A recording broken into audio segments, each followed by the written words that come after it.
I start the book with a quote. This is, again, Reagan administration money that's going to Columbia Teachers College. Change the mission of K-12 schools to take educational responsibility for the economic futures of all students.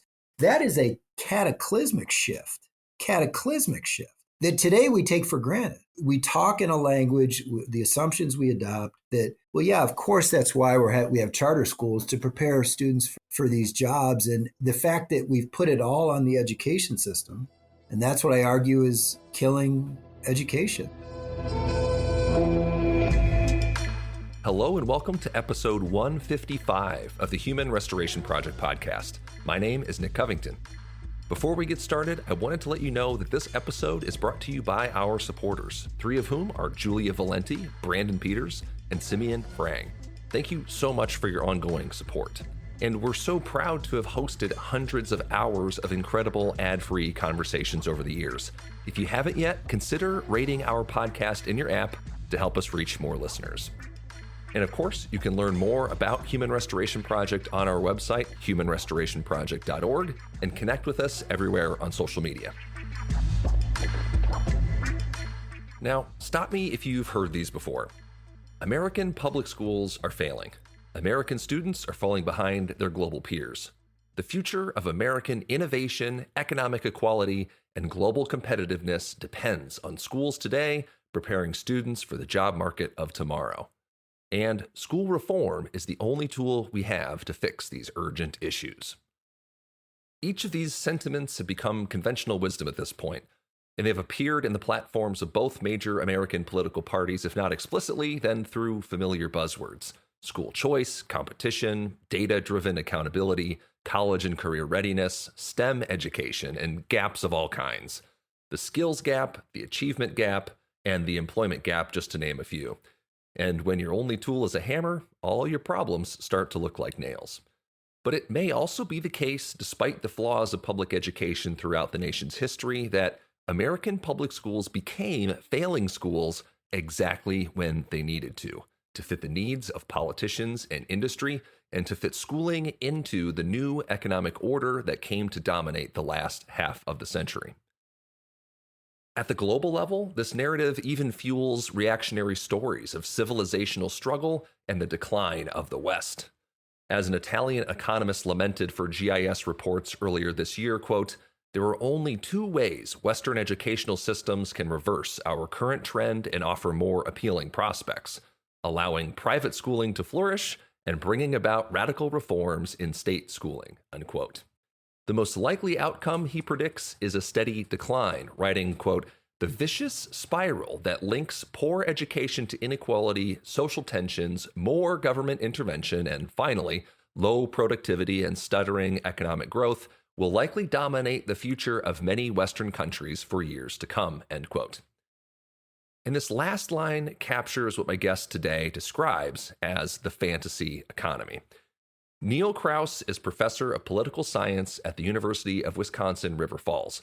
His most recent book, The Fantasy Economy: Neoliberalism, Inequality, and the Education Reform Movement, describes in powerful detail how exactly our popular, bipartisan, conventional wisdom about America's failing schools and the decline of the American student came to be, as the result of a deliberate project to shift the responsibility for economic precarity and inequality away from industry and policy and place it squarely on the shoulders of educators and schools.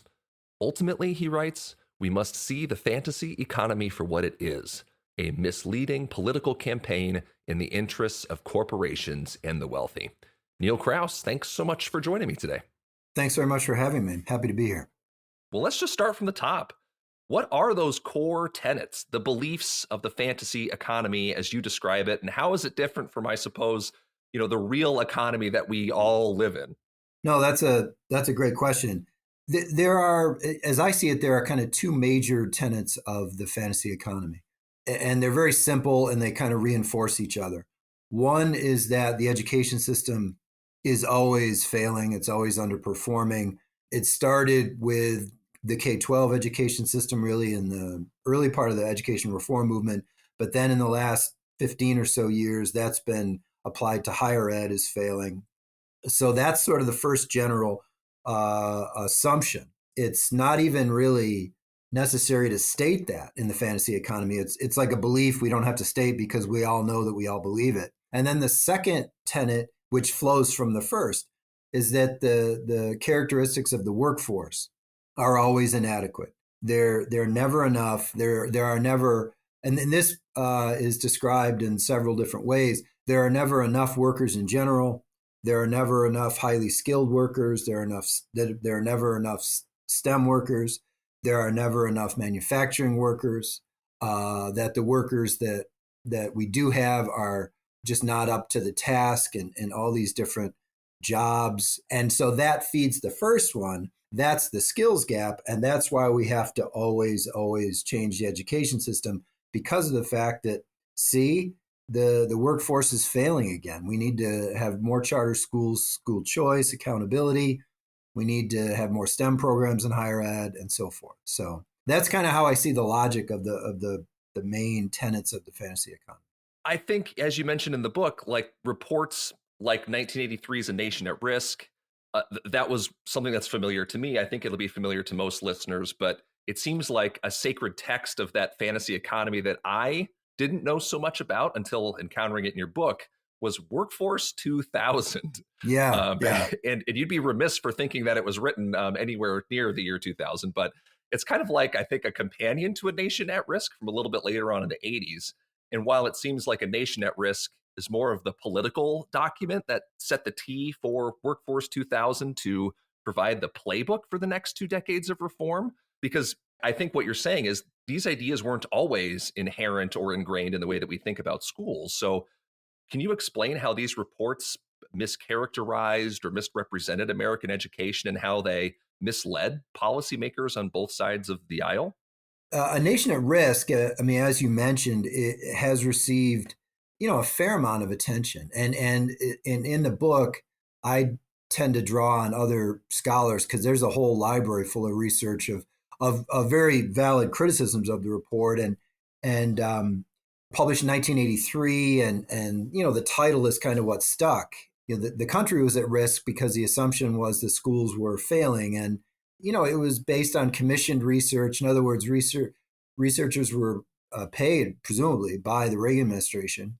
It was not based on scholarly work or the standardized testing. Analysis was focused mainly on the SAT, which I talk about in the book, and how that changed over time. And it changed because a lot more people were taking it, a lot more students were taking it in the 70s and early 80s than they were in the 60s. And that was a really important in the popular mind at the time. I mean, I graduated from high school in 1986, and I remember, sort of vaguely, but I do remember the uproar in the popular press about the schools in the 80s, that the schools were failing.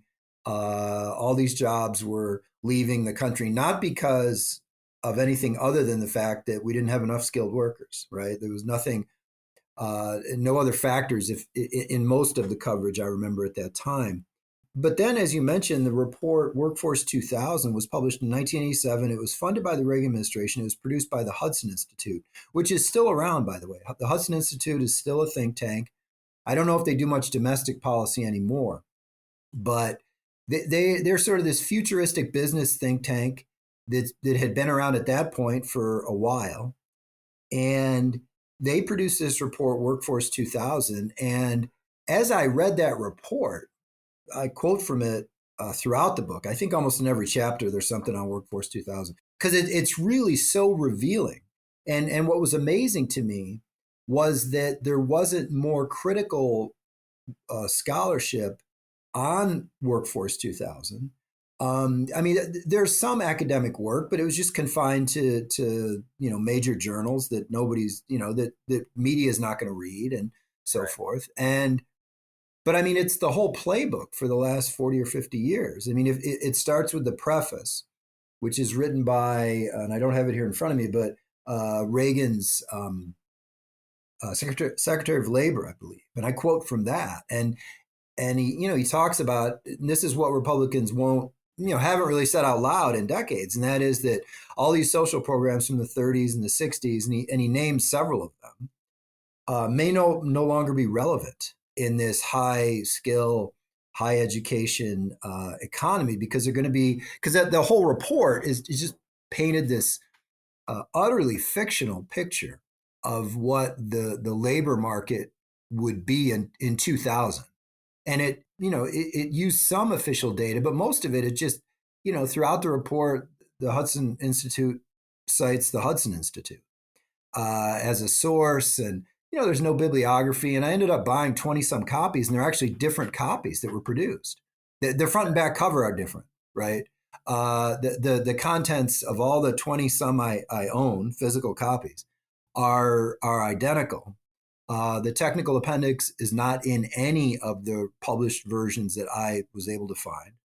And then I just stumbled, I didn't see them cited. I stumbled upon a couple of partially declassified versions of this report with all these supporting materials and pages left out, and which I don't know. I think I sent an inquiry, a Freedom of Information Act request to the CIA library, and I don't think I got a response. Like, why was anything related to a report on the workforce ever classified in the first place? And I have no idea. That somebody else should write that book, because it seems to me to be pretty unusual. But that report laid out, the notion that and then in the preface was, well, these social programs might not be necessary anymore. And then the 100 or so pages in the report were all these trends of business and the population, and the gist of it was that there are going to be all these high skill, high education jobs by the year 2000. So this is 1987, right? And that therefore we have to make all these changes, including reforming the schools and changing the educational system in order to prepare students for this. It's usually cited as the origins of what has come to be known as the skills gap, which is sort of an assumption that nobody even questions ever since. So yeah, those two reports, and the former, again, A Nation at Risk, has been written a lot about, a lot of great stuff, and Workforce 2000 not quite as much. So I did spend a lot of time with that in the book. Yeah, I found that to be incredibly illuminating, because it seems like that part of the narrative kind of gets forgotten, or it's ignored, as you said, by the press or popular education writers, media, and it seems like that became then the playbook, not just for the tail end of Reagan, the first Bush administration, but then throughout the 90s and the Clinton era, teeing up. It really is like the thing that sets in motion all of the ed reform that we have lived in and currently live with today. I wonder if we could speak to those foundations, as you mentioned, the Hudson Institute, because that plays a big role in formulating and perpetuating the idea of the fantasy economy in the popular imagination as well. Because I think a lot of people imagine these foundations, whether it's the Hudson Institute, maybe more obscure for the popular perspective, but like the Gates Foundation, you mentioned the Center on Education and the Workforce, and all of these to kind of be more, I don't know, apolitical or supportive even, or benign at worst in their influence on schools and education policy. But I think you make a pretty convincing case that they're working in their own self-interest, and have an outsized influence on shaping both popular conversations about schooling and the policy that guides those. Could you elaborate on that at all? Sure. Many years ago, I mean, I teach public policy and American politics. I teach a bunch of different classes, but among them is public policy. And I started reading on conflicts of interest in medicine and healthcare research. And I came across the federal government's open payments database, in which we can all look up our medical providers and see where they're getting outside money from.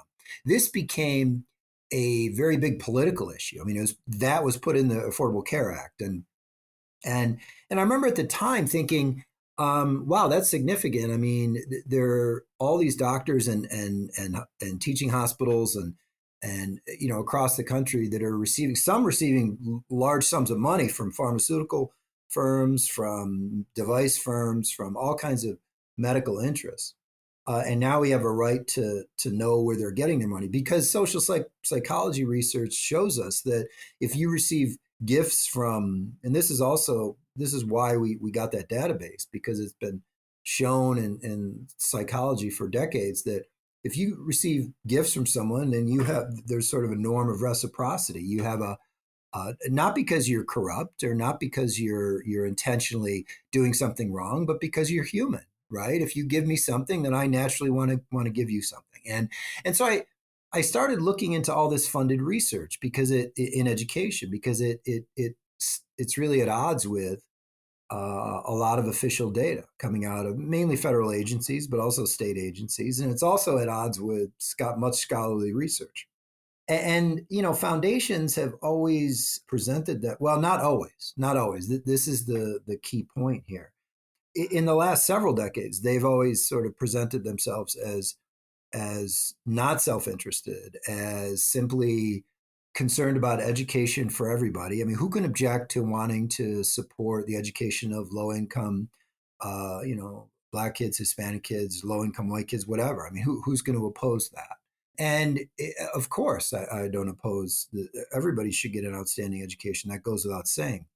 Um, but I discovered that in as recently as the 50s and 60s, foundations would really fund especially higher ed, and they would do so to advance the interests of the corporation. The ESO Education Foundation, which I never even heard of before I started reading the stuff for the book, was a huge funder of higher ed in the 50s and 60s. Individual colleges and universities, Change Magazine, which I talk about in detail in the book. This is an oil company, right? And then I looked at their funding higher ed. I have an example, I think, in the book about a hospital at the University of Dayton, right? It has nothing to do with the oil industry, but I suspect they funded a lot of oil, research related to the industry as well as other interests do. But then, the politics of the 60s really changed quite a bit, and campuses became politicized. The anti-war movement, the civil rights movement, and also K-12 teachers were starting to go on strike around the country. And, there were a number of, activists who in higher ed and also in teachers unions who wanted, college faculty to be able to go on strike, just like their K-12 teachers were doing in many cities. And that was not a popular idea in corporate America at all. And what I argue in the book is that they sort of corporations kind of transform the public perception of foundations to be simply charitable givers and not self-interested at all. And then they started funding. This is long before Gates, of course, right? They started funding the academy and higher ed and increasingly K-12 in a massive way, and not only funding individual colleges, universities, researchers, charter schools, and now, of course, foundations fund the Education Writers Association. They fund the press all over the place, um, and I think that the reason we haven't really thought about, back to the whole notion of conflicts of interest, we haven't thought about what about the Gates Foundation, what about the Lumina Foundation, how is it in their interest to advocate sending everybody to higher ed?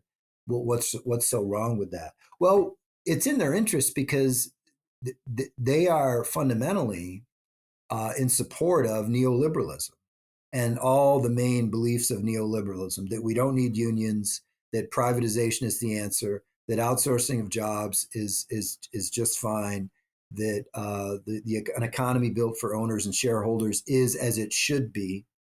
None of that stuff is popular. None of that stuff has ever been popular, right? That monopolies should be allowed to form if that's basically what the economy leads to. None of that stuff has ever been popular. I mean, you couldn't go to Michigan or Wisconsin or I mean, I grew up in upstate New York, in 1985 and give a speech laying that all out and then say, vote for me. By the way, we're going to destroy unions and send your jobs overseas. Please, can we have your vote? So you can't do that. Politicians are smart. They're aware of the contours of public opinion. And so in order to really streamline this really new sort of very different than the post-war consensus of a mixed economy, to streamline a much more free market based economy that has all the tenets that I just named, and among others, you have to focus on the schools. And this is why I start the book with a quote. This is, again, Reagan administration money that's going to Columbia Teachers College. Change the mission of K-12 schools to take educational responsibility for the economic futures of all students. That is a cataclysmic shift that today we take for granted, right? We talk in a language, the assumptions we adopt that, well, yeah, of course, that's why we have charter schools to prepare students for these jobs. And the fact that we've put it all on the education system, and that's what I argue is killing education. That's why in Wisconsin, for example, and many other states, public universities are getting cut, even though states have budget surpluses, because we're assumed to be failing because there are 30 and 40 and 50-year-olds out there that are not making enough money, that are working in jobs that don't require a college degree, not because there aren't enough jobs for college graduates, not because people's wages have been held down for decades, but because of your local English department didn't properly prepare that student. That's why he or she is working at a warehouse at age 30. So I think to enable, really, to bring about neoliberalism, corporate America really needed something, and the fantasy economy really allowed that to happen. And I remember I graduated in 1986 from high school, and it was almost like a weekly occurrence where another plant was shutting down. And, it was always about, well, the schools, they just deflect and talk about, well, the schools didn't prepare. Well, I don't know, the plant was doing fine for 80 years. What happened? All of a sudden in 1985, I mean, it made no sense at all, I think intuitively, but the message was so overwhelming, and it was absolutely everywhere. And I make this argument in the book too. It's just absolutely everywhere. Unions were a little bit of a different message, but then, what happened? Well, unions were slaughtered, and most of them went away. And so, when the academy is being funded by all these interests that are trying to sort of focus solely on the schools, and unions are, instead of a third of the workforce, they're about 10, 12%, the rest is history, as they say. To kind of bring it back to that issue of neoliberalism, so far from the invisible hand, neoliberalism uses government intervention to make room explicitly for private capitalist market activity to the exclusion of all these other economic arrangements. So it's not exactly a coincidence that these private foundations kind of rose to prominence and influence and agenda setting and driving public opinions about schools at the same time that the public influence and the public nature of public education really has been downgraded with each successive decade and each successive type of reform. We were talking before I hit record that you were hesitant to put that in your subtitle, The Fantasy Economy, Neoliberalism, Inequality, and the Education Reform Movement. And you've spoken about it here, about why that's the label that you would give to these kinds of reforms. But could you speak to why you were hesitant at first to perhaps include that label in your title? Yeah, no, I was hesitant because I think my understanding of the term before I really changed my mind and put it in the subtitle was that's a very academic term. People are not going to understand it. People are going to dismiss the book. Oh, he's just another Marxist, et cetera, which I'm, of course, not. That's why I cite James Madison at the beginning and say, well, Madison talked about economic interests, in the 1780s, long before Marx was born. But I think it's very important, especially to younger people, to have them understand.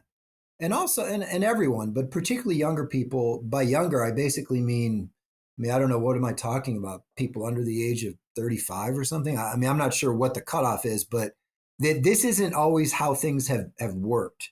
This isn't how capitalism has always worked. That we used to have a lot of organized labor in the United States, that employers used to have employer sponsored defined benefit pensions, that we used to have regular or at least occasional increases at the national level in the minimum wage, that we didn't used to shut down plants when the stock was actually going up because it wasn't going up fast enough in order to relocate jobs overseas, so the stock will go up at a faster rate.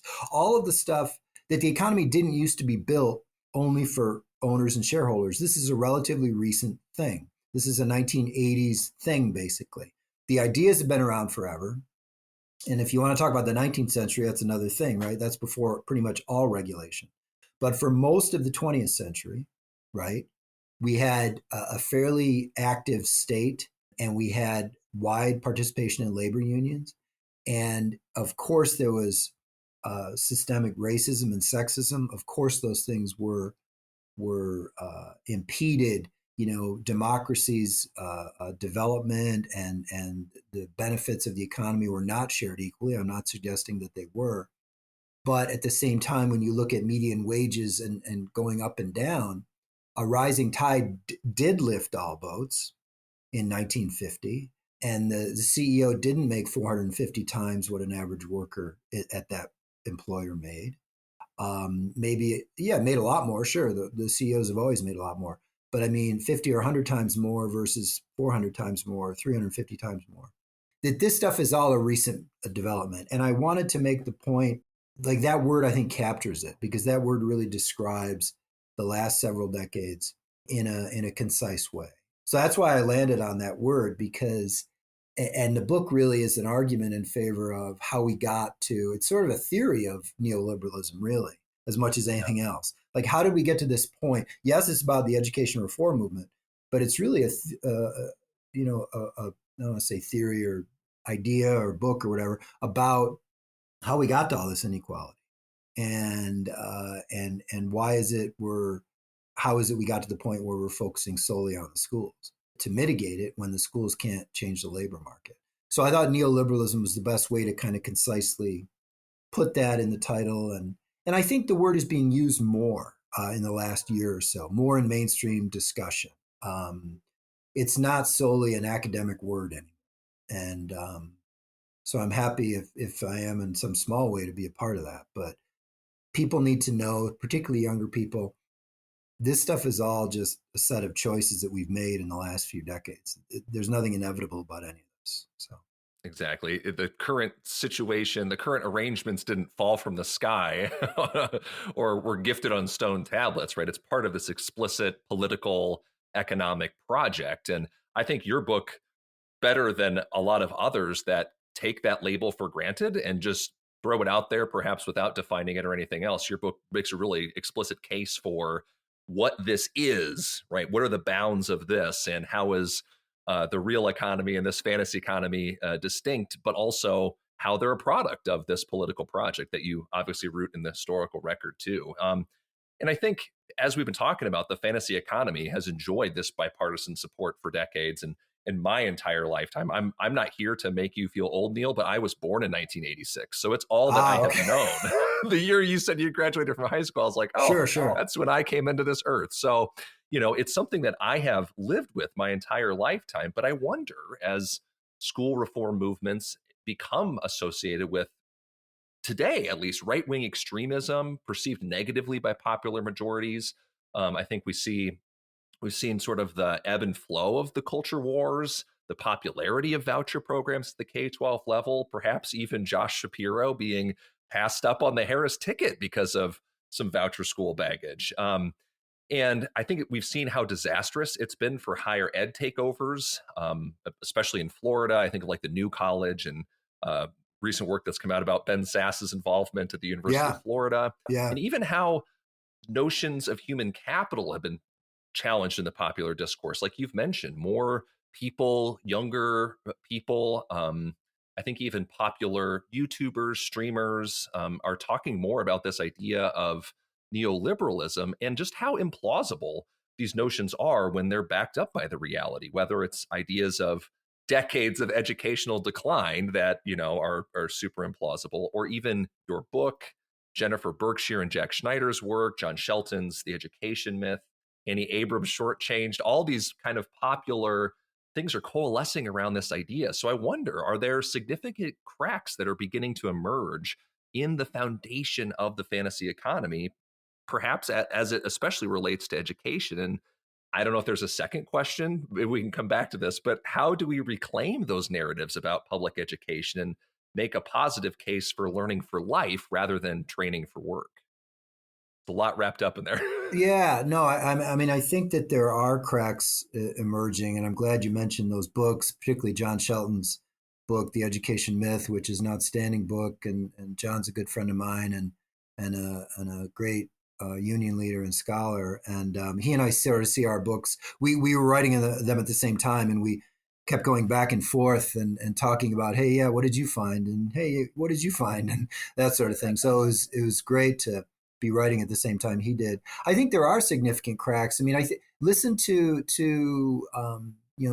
there's a new ad in the Harris Walz campaign in which she says something to the effect of, we want an America where you can work one job and make a living, or something to that effect. That's a cataclysmic shift from Clinton and Obama. Obama was very much a human capital guy, very much a school choice. He was just sort of a softened, watered down version of Bill Clinton's, bridge to the 21st century or whatever. And, I think he sincerely believed all that. I'm not suggesting otherwise. I think Clinton, I guess he sincerely believed all that education can cure all these things. But I think that, there's too much evidence to the contrary. Everybody, knows someone who's, if not themselves, who has a degree that they owe $50,000 for a public university degree. Why is that? They have a master's degree and they're working in a job that doesn't really require a master's. It only requires a bachelor's or maybe a 2-year or worse. Why is that? There's just millions of people in these categories. And you can only gaslight the public, I think, so long about how we just can't find enough skilled workers. I think the cracks are emerging because, people know that, hey, down the street, 6 or 8 miles, they just built another warehouse and there's 1,500 jobs. That those are the jobs that dominate our economy. And I think that's the way in to sort of reclaiming education. That making education more about what it used to be more about and taken for granted, that it's about creating, as you say, learning for life, about creating democratic citizens, about at every level, about human growth and just learning about history and literature and science and all the things that make for an educated person, that allow individuals to pursue their interests one day, that bring people joy and pleasure and no, I'm not a poet or I'm not a literary person, but I love to go see plays because I learned about drama and poetry and things like that in several of my classes or whatever. I mean, it's about being a full person. And I think that the problem I encounter all the time, is that education, like I almost think there's more of an audience for what I'm saying outside of education. Within education, we talk so much, and I understand this. I mean, I just wrote a book about it. I mean, so much of this campaign has been targeted at us, targeted at education. I mean, a lot of the funded research is being done within ed schools, right? Within Teachers College at Columbia, within public policy schools, right? And so we're trying to sort of at least the work that you mentioned by several people and myself. We're trying to get education to think differently about educators, rather to think differently about education and to talk differently about education. Because if we talk about nothing but STEM and we don't say, well, hey, wait a minute, there's really not a ton of STEM jobs. There never have been, and there never will be. Then, it's not going to go well for us. It's not going to go well for us. Again, I cut educators slack because I read all their literature. That's what's in the book. I read all these reports by the Chronicle of Higher Ed, and I quote them, extensively. And this is what all these light bulbs kept going. This is why I hear this at all these meetings, right? Because this is all they're reading. These are all their conferences. And now, right now, the hard part is that, higher ed is getting it from all these different angles. And if you just read the higher ed press, it's just a constant stream of the public is losing confidence in higher ed, all the rest of it. Thanks a lot. Thanks for your support. This is the higher ed press, right? And not questioning any of the frames, not questioning any of the narratives, not questioning any of the data that's being presented to them. And then, sure enough, administrators read all this stuff and come to meetings and say, well, guess what? We're going to jettison majors and build another STEM building. And this is happening at every university in the country, practically, except for elite schools and flagships. They're immune from this debate. But all the other schools, this is where it's all sort of playing out. So I guess my thought is always that educators need to think differently about education. Educators need to talk differently. Because if we don't, parents are not going to. Students are going to think only instrumentally about education as job preparation and not about learning for life, as you say. And we're the ones doing it, right? But we have to talk differently and think differently about it, we as educators. And I think that I see signs of that around the country. I do.